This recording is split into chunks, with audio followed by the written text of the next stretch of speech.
কিচ্ছু নাই, আর পাক করে খাওয়ার মতো আমার কিছু নাই। যে ভিটাই ছিল হাসি আনন্দের সংসার, আজ সেখানে শুধু নদীর গর্জন আর হাহাকার। ভাঙ্গনের আতঙ্কে দিনরাত নির্ঘুম কাটছে এলাকাবাসীর। নদীর স্রোতে শুধু ঘরবাড়ি ভাসছে না, ভেসে যাচ্ছে অসহায় মানুষের স্বপ্ন আর বেঁচে থাকার শেষ আশ্রয়টুকুও।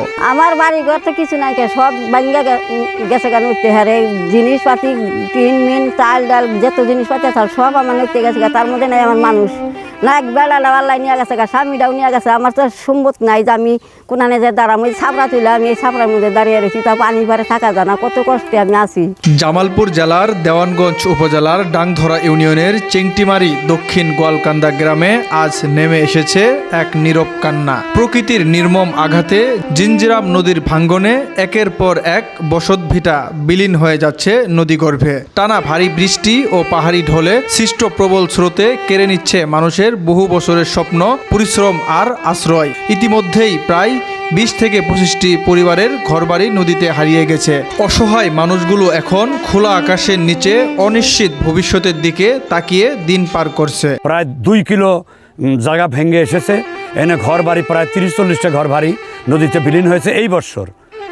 আমি বারবার এক্সেন মহোদয় ওনার সঙ্গে যোগাযোগ করেছি গোয়ালকান্দার বিষয়েও, পাথরেশ্বর ঝর্ণার বিষয়ে। উনি পাথরেশ্বর ঝর্ণায় এসেছিলেন, কিন্তু এই গোয়ালকান্দায় আসেন নাই।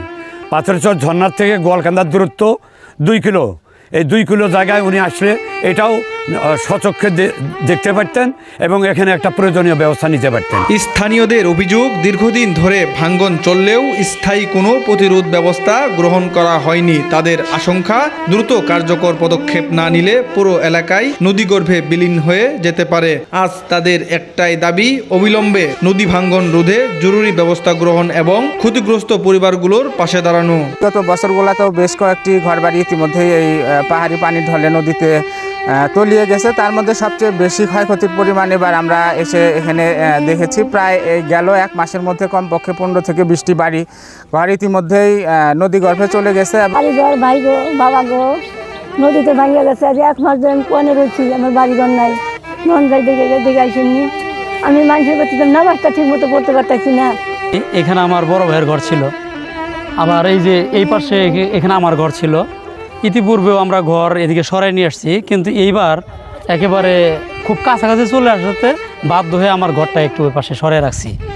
আমাদের তো আমরা থাকতে পারতেছি না, মানে ভারত থেকে যখন ঢল ছড়ে তখন একবারে সমানে ভাঙে না যায়। দেখেন আমি গাড়ি নিয়ে গেছি বাড়ির উপর দেয়া, মানে এটা রাস্তা নাই, রাস্তা একবার ভাঙিয়া নদীর ওই পারে গেছে গা, আঙো যাওয়ারও কোনো পথ নাই।